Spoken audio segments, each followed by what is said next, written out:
Ethan stepped into the bedroom and froze.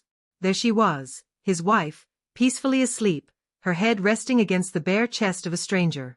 The room, thick with the stench of betrayal, fell silent around him. Slowly, without a word, Ethan opened the nightstand drawer and disengaged the safety on his pistol. Then, with a swift kick, he struck the edge of the bed. The man bolted upright, confusion and panic splashed across his face, but he didn't get the chance to move. Ethan's fist met his jaw with brutal force, sending him sprawling to the floor in a heap. Clara shrieked, instinctively clutching the sheets around her body. "This isn't what it looks like," she stammered, voice trembling. But Ethan's face was expressionless. His voice, when he finally spoke, was flat and ice-cold. "You've got 5 minutes to leave this house. If either of you is still here after that, you're not walking out." Just hours earlier, rain had gently pattered against the cobblestones as Ethan pulled into the driveway. His black luxury car rolled to a silent stop in front of the Zurich townhouse, a place once filled with laughter, now only echoing broken promises. He'd adjusted his tie, the tension of the day still coiled in his muscles. But that wasn't what weighed him down. No, something deeper gnawed at him. A wrongness he couldn't explain. Inside, there was no music. No welcoming embrace. Just the lingering scent of vanilla candles. He called out her name. No answer. With each step up the staircase, a heaviness sank deeper into his chest.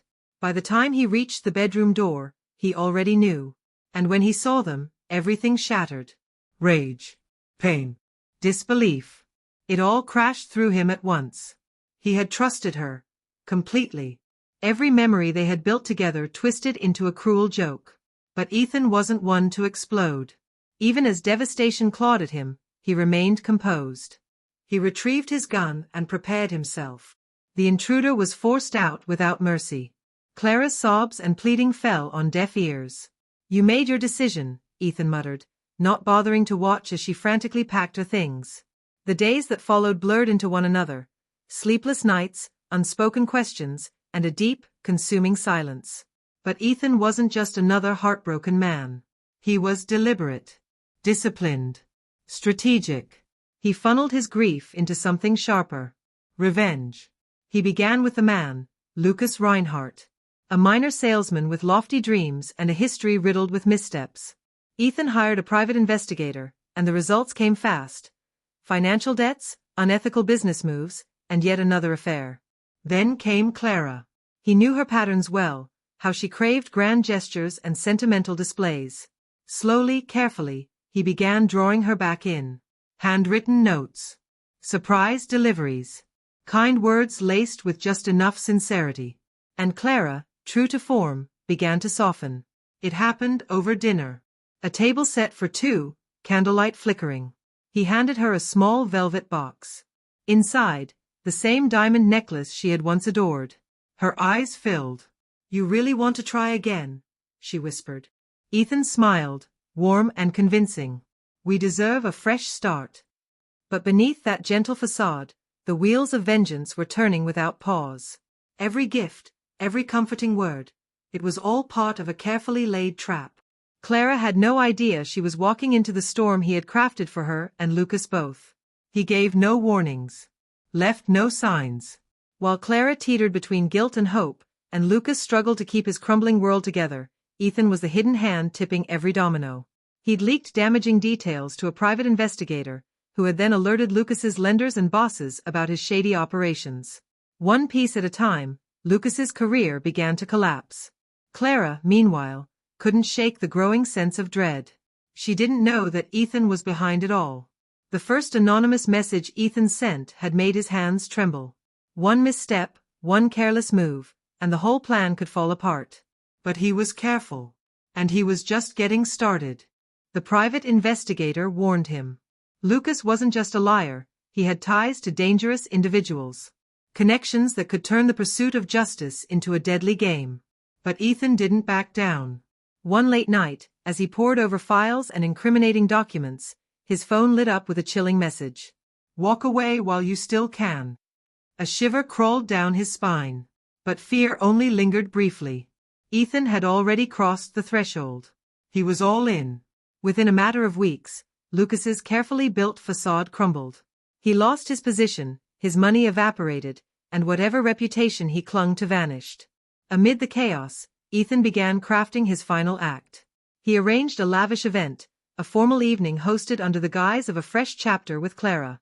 Everything was flawless, a grand venue dressed in elegance, guests glittering in their best attire, and Clara glowing with genuine excitement. She believed the worst was behind them.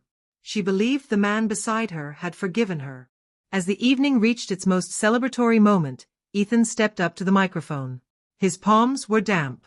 His heart pounded. But his expression remained calm as his eyes swept across the familiar faces in the crowd. Clara was seated in front, her smile radiant, her gaze filled with anticipation. The room hushed. Ethan's voice rang out, measured and steady. He thanked everyone for coming, and then, almost casually, added that the night wasn't only about new beginnings, it was about truth. Behind him, the screen flickered to life. A photo appeared. Then another. And another. Images of Clara and Lucas, captured in intimate, unmistakable moments. The crowd gasped. A wave of murmurs spread like wildfire. Clara sat frozen, the color draining from her face as her world collapsed in slow motion. Ethan didn't raise his voice. He didn't rage. He simply turned to her and said, "Thank you, for the lessons you never intended to teach." Then, turning back to the guests, he ended the evening with one word. "Goodbye." He left the stage.